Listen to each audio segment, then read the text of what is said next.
Hey y'all, so I've been pretty busy these past couple of weeks on this brand new project here, and I'm at a pretty good point in this project to kind of give a little tour and talk about it. And yeah, I'm kind of on a time crunch because I'm officially going back to Oregon for the late spring, summer into early fall, and then I'll be back in Florida for like the colder months. So I'm leaving March 22nd, and I've been running around doing tying up loose ends for clients and stuff. So yeah, let's get into this little project here because this is actually a really neat one, and it's an interesting design. Well, it's just interesting in general. Everything about it is pretty cool. So I'll just do a little bit of a walk through here. We have a Montingia strawberry tree, Jamaican cherry. We have tree spinaches like this hibiscus one. We got tropical spinaches, ground cover ones. We have cassavas just starting to sprout there. I really love seeing tiny little buds like that. We have different types of bananas that are flagged out. We have acerola cherry, macadamia over here. So one of the cool things about this project is we actually, here, I'll show you up better. Really nice. First of all, it's a very nice tree, like a lot of nice trees here. It's a perfect amount of sun and shade, so it's a good little mix of the two, so you can get sun loving things and shade loving things at the same time. And that's the one thing. But the other thing is that we actually here, I'll put some clips in here to show the process of making these pathways here. We actually tilled up this loose dirt and made really big canals, almost not canals but just trenches, and we took that raw material and we made these beds up higher because this client gets pretty bad flooding, he says, on this area. And it kind of makes sense because there is a Publix Plaza very close to here, and I've noticed that houses that are sort of close to like more urban sort of concrete parking lot places, water acts a little funny around those areas. And so he says he gets pretty bad flooding here, but that it does dissipate pretty quickly, he says. It doesn't like stay stagnant for a crazy amount of time, which kind of checks out because there isn't really too many cypresses here. So maybe it's just a temporary type of thing. But either way, we would rather be safe than sorry, and so we built up these beds as much as possible and really carved down. Like this one specifically, there's a really carved out trench there, and that's just a good kind of way to sort of get raw material for your beds without having to put tons of money on that black gold sort of topsoil. That can get really expensive real fast. So what we've been doing is just using that stuff for the top. So we got just one load dumped, and then we've been using it for a seating bed at the very top, at the very end. You can see here we're in the process of doing it here. So all that raw material on top, and then you can see just how much of a difference there is in height. So hopefully that'll be enough to keep these tree roots dry during the intense rainy season. We have custard apple. I've been doing a lot of mulberry. This is the world's best, or formerly known as world's best. I think the proper name is like Thai dwarf or something like that. Really productive variety. It takes easily from cutting, so we'll see. Grafted black sapote as well, right here, really nice. Shout out to my friend Gardner, who's been helping me out on this project. moving all this mulch and soil and stuff. So had a lot of good help on this project, thankfully, as I've been running around here trying to finish all the stuff I need to finish. Let's see, peanut butter fruit, nopales everywhere. So what we did was just grab a few sort of high value trees from our friend Justin in his nursery, and plop those in, and then kind of everything else is going to be low budget foods that are easy to propagate, that I get from like my house and other clients and stuff. So here we have a cacao. It's one of the high value ones. Looks like it's putting on beautiful new leaves. Toothache plant, super cool flower that you can eat, and then makes your mouth all tingly and makes you produce a bunch of saliva and makes you kind of like numb a little bit. Ginger, we have like a taro root as well in some of the shadier spots. So we got a lot of cool stuff. So here he had originally put a bunch of mulch, and so what I did was scrape back the mulch, added some of the sand from over there, and then a little bit of black soil on top. So we got a little bit of a so yeah, you can see kind of, here's an example right here, and then we'll put some dirt into there. So that it's just a little bit higher up. I think the mulch is going to do a good job of soaking all the excess rainwater in anyways, but just to be sure, we're going to put some soil. You can see here as well. Mulberries, bananas, and sweet potatoes. And pretty soon here, we're going to be filling in with seeds. Here you can already see we've had some, this is a little baby okras. Yep, little baby okras right there coming up. Here's a banana that he already had. Oh, I gotta show you actually this soursop. So we're getting closer to the house here.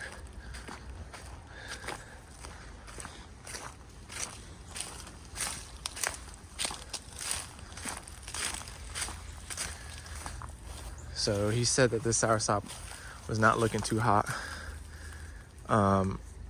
last year, and then this year it just put on a crazy new flush of leaves. So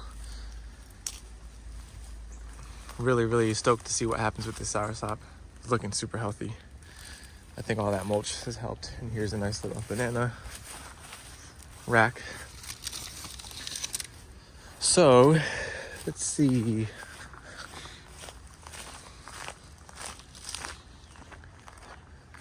Here we have a longan. I think it's I forget what they're called, kohala or something like that. Grafted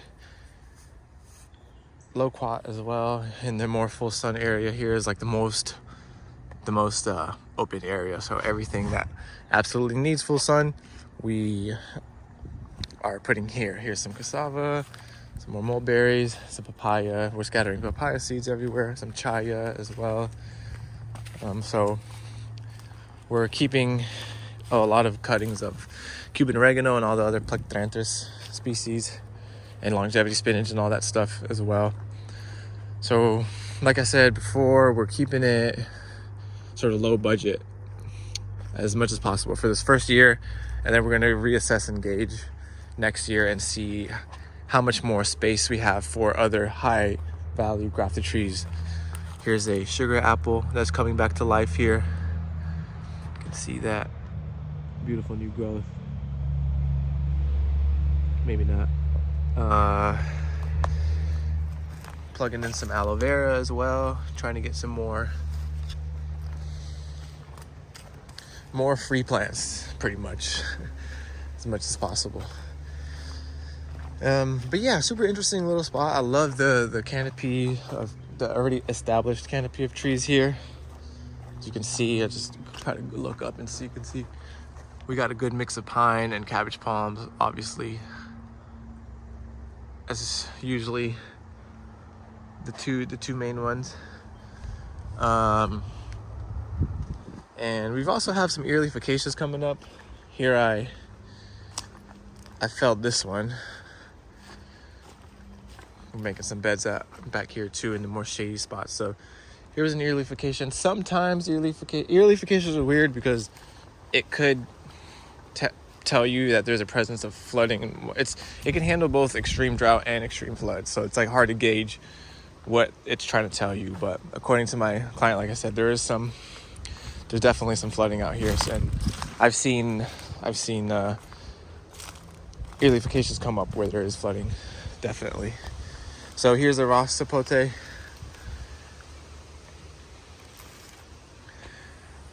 Beautiful Ross sapote. It's gonna be doing good there. Oh yeah, a bunch of pineapples in here. This is an Indian date palm. Super stoked about that one. Turk's cap hibiscus. I'll probably put some more Turk's cap hibiscus as well. Cinnamon. Beautiful cinnamon tree. Putting on some beautiful growth. Oh yeah, we're trying to incorporate a lot more dragon fruit into here, since there's already so many natural trellises here, like this cabbage palm. So that's another thing that's on the list that I'm trying to get some more of in here. Obviously, I'm a turmeric farmer, so I have a lot of turmeric scattered out through here as well. Let's see here. Strawberry guava, Cattleya guava, whatever you want to call it. More pineapple. Mulberry. Katuk everywhere as well. And beautiful little sort of windy paths as well. We have a golf cart here, and I was using the golf cart to sort of make my decision making on where the paths are going to be and stuff. So it was actually really fun. It's not linear agroforestry, so it's a little bit more character here, a little bit more personality. It got a beautiful pitanga tuba right here. Looks like it's flowering, which is really cool. Another one of the more higher value kind of trees, shrubs. Yeah, I think it looks really nice right now because we've just put all the mulch down, so you can see the definition of where the beds are and where they're not, and where the pathways are. So really, really cool.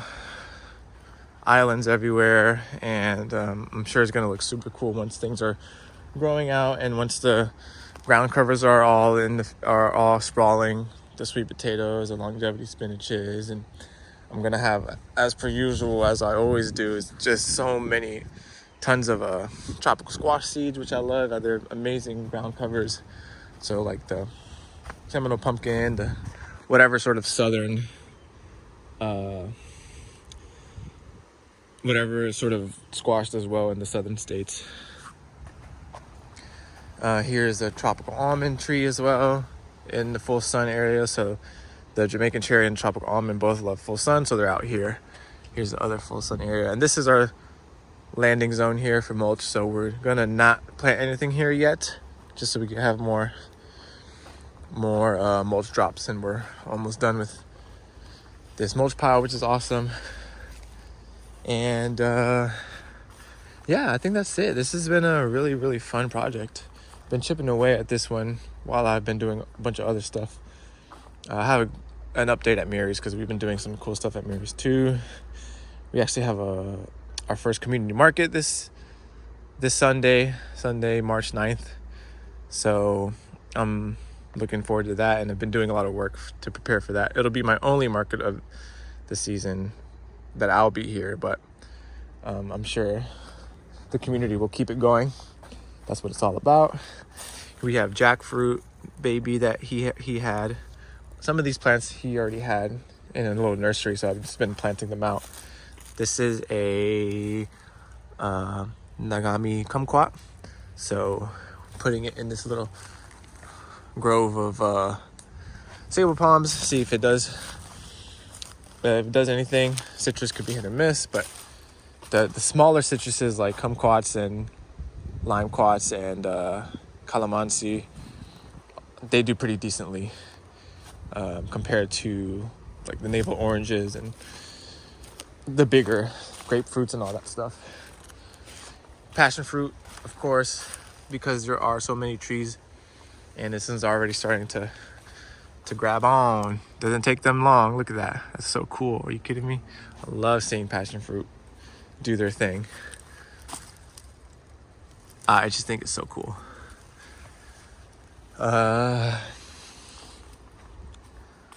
Yeah, that's it. That's what I've been working on. I've kind of been I've been too stretched thin to think about doing videos and topics and stuff like that. So I was chipping away here, and I knew eventually I would have a good stopping point to show. Here's the basic process, of making the beds too. Like I kind of just, now that I don't have any more trenches to take from these newer beds, I'm just putting a little bit of the black soil, just a little bit, and should be fine. I think the amount of mulch that we have here I think the combination of the mulch that we have with now, these are like trenches with mulch, so it could be like the water is going to be able to go into the trench but also get absorbed into the mulch. And yeah, the amount of plant roots that we're going to have, I think that's going to be enough to have an effect on some of the flooding. At least I hope. I'm curious to see what's going to happen. But that's it. Got some sugar canes as well. Some of those flags are sugar canes. But yeah, we went for the more basic stuff, things that I already have at my house: nopales, sugar cane, taro root, just things that are very easy to propagate and that produce edible things that just are a good way to start for the first year. Just put a bunch of things down that are cheap and easy, and then maybe work your way throughout, in the next couple years to put in more high value trees if you want. But for now, we're just laying the foundation, and yeah, that's about it. Trying to see if I've missed anything. I'm sure I have, but I don't know. Maybe just walk around a little bit, give you the sense of the trails. Oh yeah, a little Suriname cherry that he had started in a pot. Oh yeah, here we go. Starfruit. Boom. Beautiful starfruit. Grafted starfruit. Right here. And yeah, I think that's it. Super nice property here. I'm very curious to see what's going to happen. I'm going to be hounding this client for update pictures and stuff like that, and videos, and see how the flooding is. And it's going to be hard for me to be away from this project since it's kind of new. But I'm sure things will work themselves out. Here we have a guava that he had planted. Seems to be still alive, so kind of waiting on it to put some new growth out. Anyways, that's that. Just wanted to get this video out so I have a video to reference once this project is a couple years down the line. It's one of my favorite parts about doing all this is the before and afters. Yeah, that's all. Peace.